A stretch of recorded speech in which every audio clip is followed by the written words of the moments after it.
Saudara, Israel melancarkan serangan ke Iran Jumat waktu setempat dengan klaim menargetkan fasilitas nuklir, pabrik rudal balistik, dan komandan militer Iran.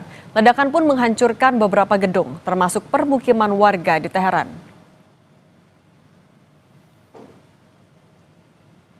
Militer Israel mengerahkan 200 jet tempur yang menyasar sekitar 100 target di seluruh Iran, termasuk Teheran.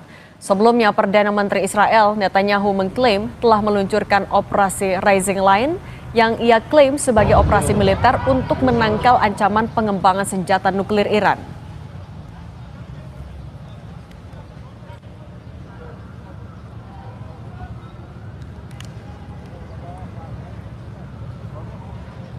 Struck by Israel. Rescue and relief teams are on the ground while some families are مهار بشه و همونطور که مشاهده می‌کنید نیروهای امداد و نجات کاملا دارن سعی می‌کنن آتش رو مهار کنن. اگه سوالی باشه در خدمتم.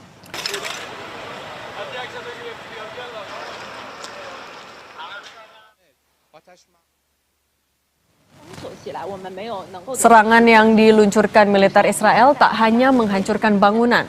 Media pemerintah Iran juga mengkonfirmasi bahwa serangan menewaskan Komandan Utama Korps Garda Revolusi Iran, Hossein Salami. Markas besar pasukan elit di Teheran itu pun dikonfirmasi terkena serangan, sekaligus melukai beberapa personel Korps Garda Revolusi Iran, termasuk menewaskan 2 ilmuwan nuklir Iran, Fereydun Abbasi Davani dan Muhammad Mehdi Tehranji. 可以说，目前在德黑兰，我可以很明显地感受到弥漫在人们中间的这种紧张的气氛越来越浓烈。Lewat rilis tertulis yang diterima Kompas TV, pemerintah Republik Islam Iran lewat kedutaan besarnya di Jakarta mengatakan sebagai berikut, serangan ini merupakan pelanggaran nyata terhadap pasal 2 ayat 4 Piagam Perserikatan Bangsa-Bangsa dan merupakan tindakan agresi terang-terangan terhadap Republik Islam Iran. Sesuai dengan pasal 51 Piagam PBB, Iran memiliki hak hukum dan sah untuk membela diri, dan Angkatan Bersenjata Republik Islam Iran akan merespons dengan seluruh kekuatannya dalam waktu dan cara yang dianggap tepat demi mempertahankan kehormatan dan kedaulatan bangsa.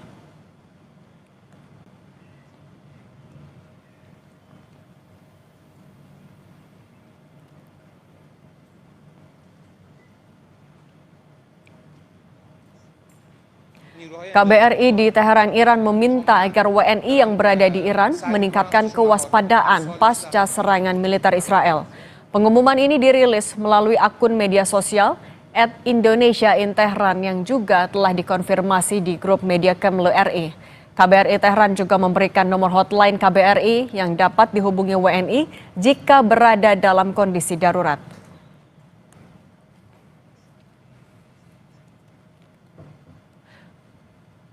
Untuk mengulas serangan Israel ke Iran dan dampaknya terhadap Indonesia, kita bahas bersama analis Timur Tengah Hasibullah Satrawi dan juru bicara Kemlu dan Dubes Indonesia terpilih untuk Iran, Pak Roy Sumirat. Halo, selamat petang Pak Roy dan Pak Satrawi. Pak Satrawi, suaranya masih ditutup. Saya mau ke Pak Roy dulu. Pak Roy, apa informasi terakhir soal eskalasi di Iran di sana? Baik, terima kasih. Mungkin saya harus memulai dengan menyampaikan kembali posisi resmi pemerintah Indonesia terkait dengan situasi yang saat ini terjadi di Iran. Sudah ada pernyataan resmi dari pemerintah Indonesia yang menyampaikan bahwa Indonesia dengan tegas mengutuk serangan Israel terhadap Iran ini yang merupakan jelas-jelas pelanggaran terhadap hukum internasional dan melemahkan dasar-dasar hukum internasional lebih lanjut.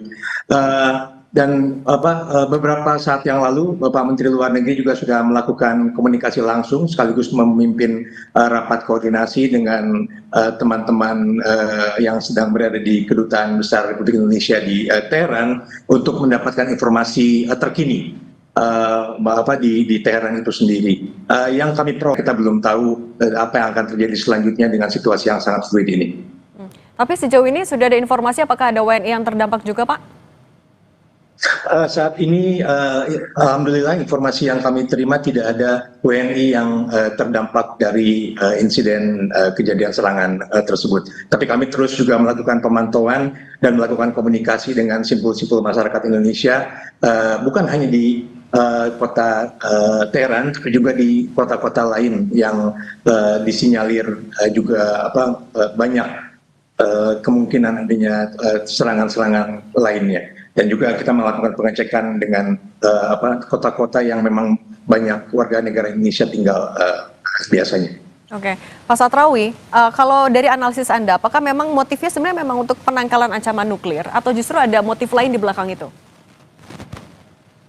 Ya, terima kasih. Kalau saya lihat memang isu sekarang ini isu berkaitan dengan ancaman nuklir, terutama karena kita tahu Iran ini sedang berunding dengan Amerika dan secara politik perundingan itu sebenarnya agak melukai Netanyahu ataupun Israel karena dilakukan tidak dengan cara ataupun aspirasi seperti yang diinginkan oleh Israel. Namun demikian saya ingin melihat terlebih dahulu Mbak kalau boleh kepada beberapa hal yang menurut saya penting sebagai pembelajaran, terutama kalau dilihat dari serangan-serangan yang terjadi sebelumnya, katakan serangan pada 14 atau pada bulan April dan bulan Oktober kemarin. Saya melihat ini ada kesamaan pola secara politik, terutama dari sisi Amerika, di mana serangan seperti ini dilakukan oleh Israel secara sepihak, ya. Kita tahu hari ini juga sama dinyatakan oleh Donald Trump, Presiden Amerika Serikat, bahwa ini tindakan yang sepihak dilakukan oleh Israel. Jadi dengan demikian publik dunia atau Timur Tengah mengecualikan Amerika dari tindakan yang dilakukan oleh Israel. Dan yang kedua, saya melihat tindakan seperti ini secara politik dilakukan oleh Israel dalam situasi yang posisinya Israel terutama Netanyahu tidak dalam kondisi yang cukup mengenakkan. Kita tahu di antara Amerika dengan Israel sendiri belakangan berada dalam hubungan yang tidak harmonis. Ini adalah menggunakan isu nuklir. Jangan lupa bahwa ini yang membedakan daripada krisis sebelumnya. Kalau krisis sebelumnya itu masih ada hubungan, boleh kita sebut sebagai sebab akibat. Ya, Israel diserang oleh Iran maka Israel serang balik. Itu peristiwa pada bulan April ya. Misalkan serangan Iran terjadi 13-14 sebagai murni tentang isu nuklir dan keterancaman yang secara sepihak diklaim diajukan oleh Israel. Oke, Pak Roy, dengan masih adanya kondisi seperti itu di Teheran, apa arahan khusus dari Kemlu, dari KBRI untuk WNI yang di sana, atau mungkin ada WNI yang akan melakukan perjalanan ke sana? Apa arahannya?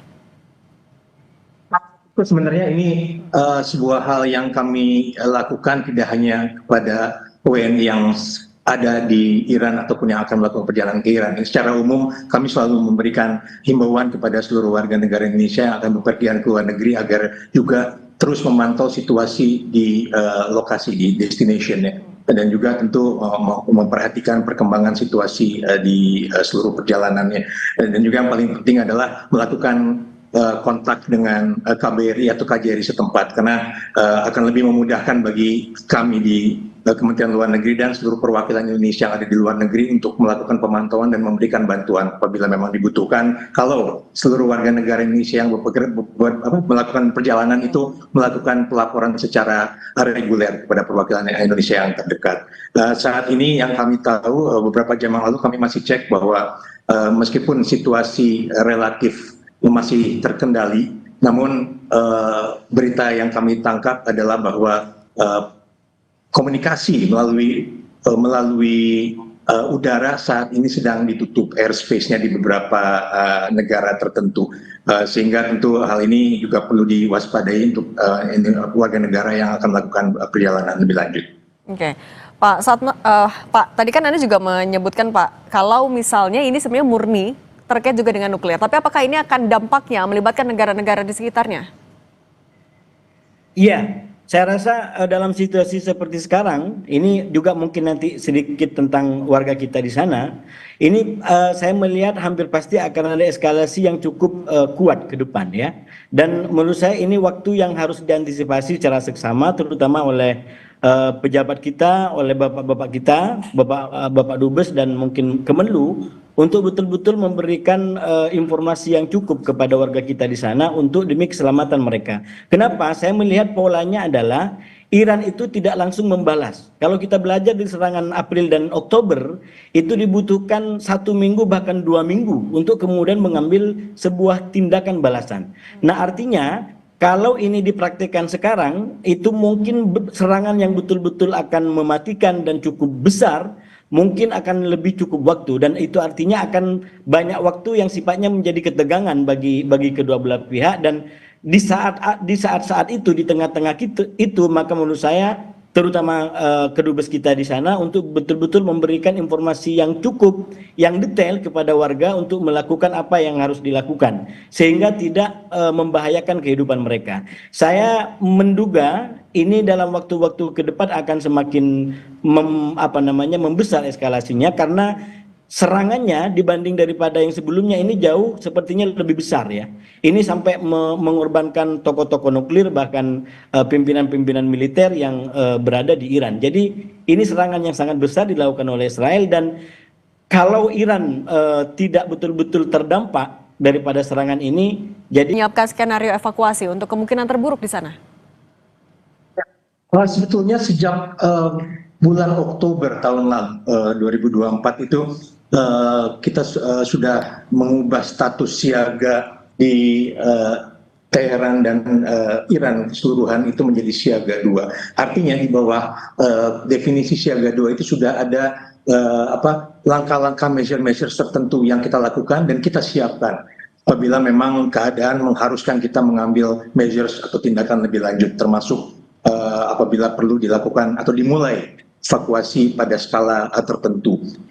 Namun tentu saja kita berharap yang terburuk tidak terjadi, tapi persiapan terus dilakukan, dan kita juga terus mengedukasi para warga negara Indonesia yang ada mengenai langkah-langkah yang sekiranya dapat dilakukan apabila ada hal-hal yang tidak diinginkan tersebut telah terjadi. Namun juga patut saya sampaikan kembali bahwa masalah evakuasi itu pada ujung-ujungnya itu berpulang atau merupakan pilihan, merupakan opsi dari masing-masing individu. Ini terjadi juga pada beberapa situasi konflik di beberapa negara lainnya di kawasan, terutama di Gaza ataupun juga di Lebanon beberapa saat yang lalu, di mana memang ada warga negara Indonesia yang tetap memilih untuk tidak bergabung dengan rencana evakuasi yang direncanakan dan dilakukan oleh pemerintah. Namun tentu saja kami terus melakukan pemantauan dan melakukan komunikasi dengan seluruh warga negara yang ada. Oke, Pak Roy, tapi apa indikator yang dimiliki oleh Kemlu untuk menaikkan status ataupun juga menerapkan skenario itu, Pak? Tentu ada definisinya yang kami mungkin ada SOP sendiri yang mungkin tidak bisa saya sampaikan secara detail karena terkait juga dengan masalah safety and security. Tapi yang pasti bahwa kita akan selalu memprioritaskan keselamatan dan keamanan dari para individu warga negara Indonesia di luar negeri apabila terjadi hal-hal seperti itu. Jadi memang akan disesuaikan juga dengan assessment ataupun juga pengumuman dari pemerintah setempat, karena bagaimanapun juga kita terus akan berdialog dan berkoordinasi dengan pemerintah yang menjadi host, negara-negara menjadi host dari warga negara tersebut, mengakses bagaimana situasi yang ada di lapangan. Oke, Pak Satrawi, kalau melihat eskalasinya tadi di Iran dan juga Israel, apakah ini akan melibatkan lebih banyak sekutu lagi, baik itu dari Israel maupun juga Iran, atau siapa saja negara-negara yang kemungkinan akan terlibat jika ini tidak segera berakhir? Iya, yang pasti kalau saya lihat dari Iran yang sudah dinyatakan bahwa kemungkinan serangan balasan itu yang pertama dalam bentuk langsung seperti dilakukan sebelumnya oleh Iran, serangannya ke Israel, atau juga bisa dilakukan melalui proksi, melalui kelompok-kelompok aman, kemudian Hizbullah di Lebanon yang sekarang terus terang Hizbullah itu diikat oleh perjanjian-perjanjian, terutama juga dengan Israel, bahkan juga dengan pemerintahan Lebanon, sehingga ini ibarat dipaksa untuk tidak bisa keluar lebih leluasa. Nah, kalau serangan terus meningkat, eskalasi terus meningkat, bukan tidak mungkin proksi-proksi Iran ini, kelompok-kelompok perlawanan yang ada di sekitar Israel ini akan menjalankan tugas dan serangan untuk menjadi kepanjangan tangan daripada Iran untuk menyerang Israel secara langsung. Jadi bisa saya sampaikan mungkin terakhir Mbak, menurut saya singkat saja Pak. Ya, yang sangat penting bagi masyarakat kita di Iran sekarang untuk menghindari tempat-tempat militer ataupun tempat-tempat pemerintahan, karena itu yang menjadi target dan serangan daripada Israel sekarang ini. Oke. Jadi sampai perang ini mereda, menurut saya warga kita harus diberikan info yang cukup agar tidak mendekati situs-situs ataupun tempat-tempat militer atau pemerintahan untuk sementara. Oke. Karena perang ini seperti dikatakan oleh Pak Dubes tadi, ini targeted. Dan targetnya adalah jelas situs-situs militer ataupun persenjataan yang dianggap oleh Israel bisa Oke. mengancam mereka. WNI menjauhi lokasi-lokasi tersebut. Pak Hasibullah Satrawi dan Pak Roy Sumirat, terima kasih sudah berbagi di Kompas Petang. Sehat selalu semuanya.